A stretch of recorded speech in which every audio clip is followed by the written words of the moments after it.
Day 18 of fitness blog. ಬೆಳಿಗ್ಗೆ ಎದ್ದು ಜಳಕ ಮಾಡಿ ಗುಡಿಗೆ ಹೋಗಿ ಬಂದು ಸೂರ್ಯದೇವಗೆ ನಮಸ್ಕಾರ ಮಾಡಿರತ್ತಂತೇಳಿ ಹೊರಗೆ ಬಂದೆ. ಆದ್ರೆ ಸೂರ್ಯದೇವ ನಮ್ಮ ಕಣ್ಣುಗಳನ್ನೇ ಕೊಕ್ಕ. ನಮ್ಮ ಮನ್ಯಾಗ ಬೆಳಿಗ್ಗೆ ನಾಷ್ಟ ಮಾಡೋದು ಕಮ್ಮಿ ರೀ, ರೊಟ್ಟಿನ ಜಾಸ್ತಿ ಮಾಡ್ತಾರೆ. ಹಿಂಗಾಗಿ ಆ ರೊಟ್ಟಿ ತಿಂದು ಕಂಪ್ನಿ ಹೋಗ್ಬಿಟ್ಟು ಅಂದ್ರೆ ಮಧ್ಯಾಹ್ನ ಮಟ್ಟ ಕೊಯ್ ಅನ್ನಂಗಿಲ್ಲ. ಬೈಕ್ ಮೇಲೆ ಕುಂತು ಹಾಡು ಕೇಳ್ಕೊಂತ ಹೋಗ್ಬೇಕಾರೆ ನಮ್ಗೆ ಇಷ್ಟವಾದ ಹಾಡು ಹತ್ತಂಗೆ ಇಲ್ರಿ, ಯಾಕಂತಂದ್ರೆ ನಮಗೆ ಹುಡುಕಾಕ್ ಬರಂಗಿಲ್ಲ. ಆಮೇಲೆ ಇನ್ಸ್ಟಾದಾಗ ರೀಲ್ಸ್ ನೋಡ್ಬೇಕಾರೆ ಆ ಹಾಡು ಇಷ್ಟ ಆಕ್ಕವು, ಅವನ್ನ ಸೇವ್ ಮಾಡ್ಕೊಂಡು ಅವ್ನ ಹಚ್ಕೊಂಡು ಹೋಗೋಷ್ಟು ಪೇಷನ್ಸ್ ಇರಂಗಿಲ್ಲ.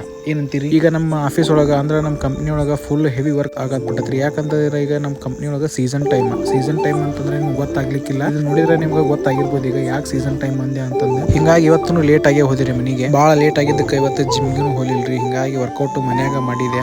ನಾಳೆಯಿಂದ ವರ್ಕೌಟ್ ಟೈಮಿಂಗ್ ನ ಚೇಂಜ್ ಮಾಡ್ತಾನ್ರಿ. ಏನ್ ಮಾಡಕ್ ಆಗಂಗಿಲ್ರಿ, ಟೈಮ್ಗೆ ನಾವು ಅಡ್ಜಸ್ಟ್ ಆಗ್ಬೇಕು, ಟೈಮ್ ನಮಗೆ ಅಡ್ಜಸ್ಟ್ ಆಗಂಗಿಲ್ಲ. ಮನೆಗೆ ಬಂದು ಊಟ ಮಾಡಕತ್ತಿದ್ವಿ. ಊಟಕ್ಕೆ ಏನ್ ಸ್ಪೆಷಲ್ ಪಾ ಅಂತಂದ್ರೆ ಚಪಾತಿ, ಆಲೂಗಡ್ಡೆ ಪಲ್ಯ ಮತ್ತು 2 ಮೊಟ್ಟೆ. ಊಟ ಮಾಡೋಂಬರ್ರಿ, ನಮ್ ಕಡೆ ಊಟ ಮಾಡೋಂಬರ್ರಿ ಅಂತ ಹೇಳಿದಾಗ ಆಪೋಸಿಟ್ ನವರು ಊಟ ಮಾಡಿದ್ರೆ ಏನಂತ ಆನ್ಸರ್ ಕೊಡ್ತಾರಂತ ನಿಮಗೆ ಗೊತ್ತಿದ್ರೆ ಕಮೆಂಟ್ ಮಾಡಿ. ನಾಳೆ ಸಿಗುನು. ಶುಭರಾತ್ರಿ, ಗುಡ್ ನೈಟ್.